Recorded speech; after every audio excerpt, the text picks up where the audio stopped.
পশ্চিম ত্রিপুরা জেলা পরিষদের সভাধিপতি প্রয়াত বলাই গোস্বামী পশ্চিম ত্রিপুরা জেলা পরিষদের সভাধিপতি নির্বাচিত হওয়ার পর বামুটিয়া উন্নয়নের মধ্য দিয়ে জনগণের বিভিন্ন সমস্যার সমাধানে একাধিক কাজ হাতে নিয়েছিলেন। কিন্তু দুর্ভাগ্য যে উনি আজ নেই। সাহাপাড়া লেকের সাইড ওয়াল নির্মাণ কাজ পরিদর্শন করলেন আধিকারিক জনপ্রতিনিধিরা।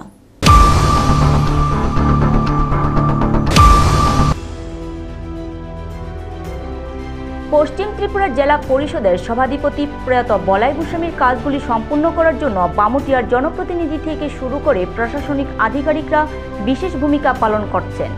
তারই অঙ্গ হিসেবে বামুটিয়া ব্লকের অন্তর্গত সাহাপাড়া স্থিত লেকের জলের বন্যার হাত থেকে মানুষকে মুক্ত করতে লেকের সাইড ওয়াল নির্মাণের জন্য উদ্যোগ গ্রহণ করেছিলেন এবং এই লেকের নির্মাণ কাজ শুরু হয়। শনিবার লেকের নির্মাণ কাজ পরিদর্শন করেন বামুটিয়া ব্লকের বিডিও অমিতাভ ভট্টাচার্য, পঞ্চায়েত সমিতির চেয়ারম্যান দীপক কুমার সিংহ, বামুটিয়ার প্রাক্তন বিধায়ক কৃষ্ণধন দাস সহ স্থানীয় প্রতিনিধিরা। এবং এই পরিদর্শনকালে কাজের গতি এবং কাজের গুণগত মান যাতে বজায় থাকে সে বিষয়ে ঠিকাদারদের নির্দেশ দেন। পাশাপাশি বর্ষার অর্থাৎ বৃষ্টির আগে কাজ সম্পন্ন করার নির্দেশ দেওয়া হয়। এই সময় সংবাদ মাধ্যমের মুখোমুখি হয়ে প্রাক্তন বিধায়ক কৃষ্ণধন দাস বললেন, পশ্চিম ত্রিপুরা জেলা পরিষদের সভাধিপতি প্রয়াত বলাই গোস্বামীর আরেকটি উন্নয়নমূলক কাজ সম্পন্ন হতে চলেছে।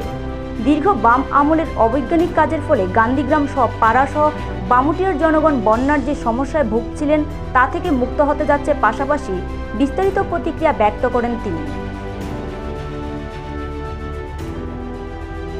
আমাদের সৌভাগ্যের দোরগোড়ায় এসে আমরা দুর্ভাগ্য অনুভব করছি, যার কল্যাণে এই বিদ্যুৎগুলিতে এই কাজ বাস্তবায়িত হলো। উনি আজ আমাদের মধ্যে নেই, এটা একটা দুঃখজনক বিষয়।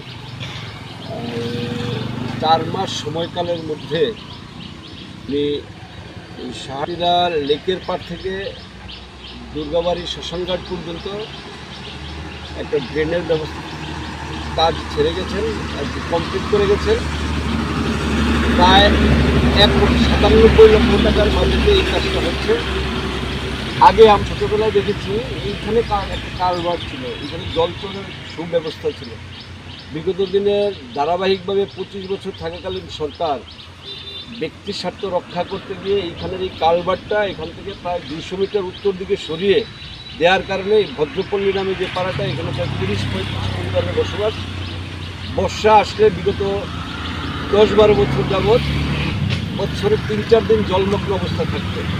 তো সেই দিশায় আমাদের ভারতীয় জনতা পার্টি সরকার প্রতিষ্ঠিত হওয়ার পর আমরা প্রয়াস চালিয়ে যাচ্ছি, কিন্তু আমাদের জেলাধিপতি বলাই গোস্বামী জেলাধিপতি হওয়ার পর বিদ্যুৎ ক্ষেত্রে কাজটা স্যাংশন করেছেন। এখন আপনারা দেখতে পাচ্ছেন কাজও হচ্ছে। তো এই হিসাবে এই এলাকার মানুষ সুবিধাভোগী এবং আগরতলা বামুটিয়ার নিজস্ব প্রতিনিধি রিপোর্ট, এশিয়ান টাইমস।